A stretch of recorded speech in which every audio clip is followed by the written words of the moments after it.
Сегодня, 30 ноября, в актовом зале проводится конкурс талантов «Две звезды» в рамках недели семьи. Он направлен на выявление творческих способностей у учащихся и укрепление семейных связей.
Можете рассказать что-нибудь про подготовку к конкурсу?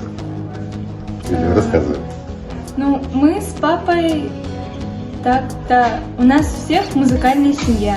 У нас мама музыкант, папа музыкант, и я закончила детскую школу искусств №1 на красный диплом по отделению фортепиано. И у нас Сформировался семейный дуэт. Да. Мы до этого в прошлом году выступали тоже на подобном конкурсе. Конкурс проходил в детской школе искусств №2, тоже семьи, посвященный году семьи, и мы там тоже принимали участие. Мы там стали обладателями Гран-при. Конкурс был республиканский. Да, на республиканском конкурсе.